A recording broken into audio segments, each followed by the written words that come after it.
रामपुरा एक बहुत ही प्यारा और छोटा सा गांव था। यहाँ बारिश कोई मेहमान नहीं बल्कि गांव की रोजमर्रा के साथ ही थी। सुबह की पहली किरण हो या रात का सन्नाटा, आसमान से गिरती बूंदों की टप-टप हर वक्त सुनाई देती रहती थी। कच्ची गलियां हमेशा गीली रहती, खेतों में पानी चमकता रहता और मिट्टी की भी खुशबू पूरे गांव में फैली रहती। रामपुरा के लोग भी बारिश की तरह ही अनोखे थे, लेकिन इस लगातार बरसने वाली बारिश के पीछे एक ऐसा राज छुपा था जिसने पूरे गांव की किस्मत बदलने वाली थी। रामपुरा गांव के मुख्य बाजार में सोहन की तंदूरी मटन और साथ मटन पकौड़ा का एक दुकान थी। सोहन का तंदूरी मटन बाकियों से अलग था क्योंकि वो इसे पारंपरिक मसालों के साथ ताजा जड़ी बूटियों के पेस्ट में मैरिनेट करता था। मटन के लेग पीस को काटता और उसमें बहुत ही अच्छे तरीके से मसाले मिलाता। जब वो अपना मेहनत के साथ अपना तंदूरी मटन बनाता, उसकी खुशबू पूरे चौराहे पर फैल जाती। हल्का हल्का बारिश का मौसम था। अरे सोहन भाई, हल्की हल्की बारिश हो और आपका तंदूरी मटन और मटन पकौड़ा मिल जाए। हाँ, बिल्कुल अंकित। दादा, आज मैंने इसमें थोड़ा पहाड़ी पुदीना और ताजा नींबू का अर्क मिलाया है। आप छक्कर देखिए, स्वाद भूल नहीं पाएंगे। सोहन जल्दी करो भाई, मुझे 4 प्लेट पैक कर दो। घर पर मेहमान आए हैं, हल्की हल्की बारिश हो रही है और उन्होंने कहा मनोज के यहाँ की मटन तंदूरी लेकर। अरे भाई साहब, पहले मेरी बारी है। मैं यहाँ 10 मिनट से इंतजार कर रहा हूँ। आप दोनों ही इंतजार ना करिए, मैं अभी सबको ताजा और गर्मा गर्म मटन तंदूरी देता हूँ, बटर लगा के। हाँ, अरे दादा, आपके लिए 1 प्लेट मटन पकौड़े भी देता हूँ।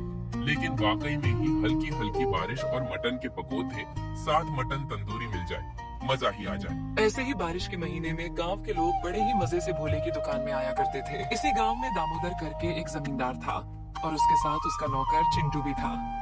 दोनों बाजार की तरफ घूमने गए हुए थे। चिंटू, जरा उस सोहन की दुकान की तरफ देख। ऐसा लग रहा है जैसे पूरा गांव उसी की दुकान पर टूट पड़ा हो। क्या हमारी अपनी जमीन से उसे इतना मुनाफा कमाने का हक है? जिस जमीन पर सोहन अपना दुकान लगाया हुआ था वो दरअसल जमींदार का था। जी मालिक, आप बिल्कुल सही कह रहे हैं। वो हर दिन अमीर होता जा रहा है और हमें उसका एक भी हिस्सा नहीं मिल रहा। इसे अपनी तरक्की का बहुत घमंड हो गया है।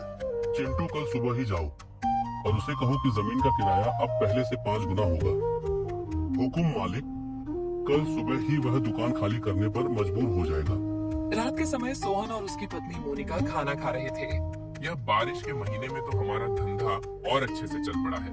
हल्की हल्की बारिश, लोग तो मेरे मटन तंदूरी और मटन पकौड़ा खाए बिना रह ही नहीं पाते। सब ऊपर वाले की कृपा है, पर ध्यान देना, लोगों को दूसरे की तरक्की बिल्कुल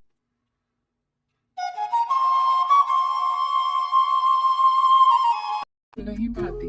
अगली ही सुबह सुबह सोहन बाजार की तरफ अपने लिए मटन लेने चला जाता है।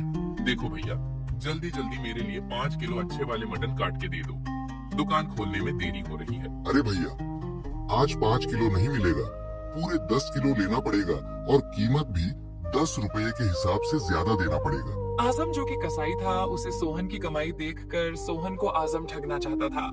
देखो दादा, अगर मैं 5 किलो मांस खरीदूं तो बगल वाला दुकानदार मुझे 1 किलो फ्री देने को तैयार है।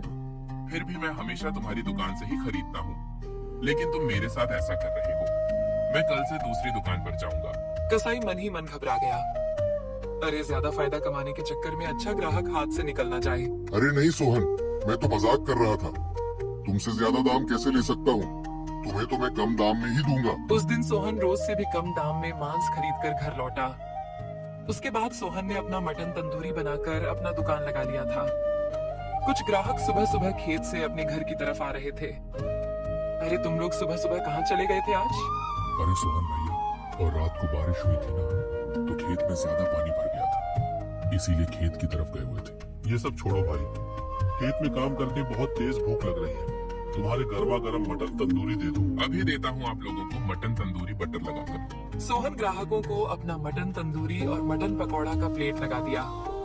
दोनों की ग्राहक बड़े ही खुशी से उसके मटन तंदूरी खा रहे थे।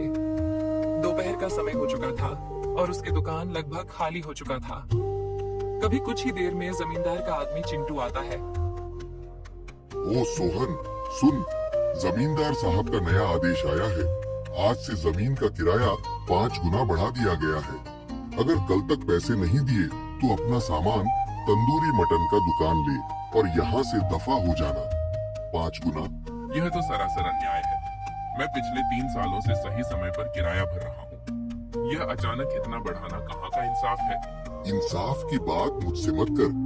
जमींदार साहब की मर्जी ही यहाँ का कानून है। पैसे तो दे, वरना कल से यहाँ अपना चेहरा मत दिखाना।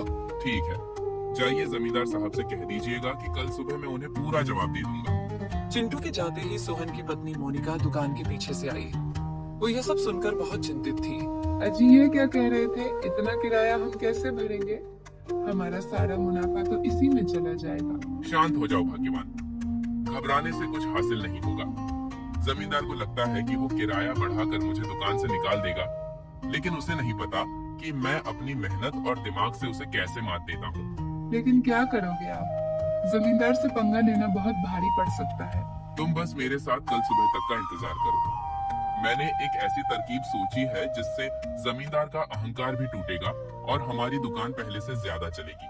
हमारा अगला पार्ट 2 कल 28 मई 2026 को 11 बजे ड्रीम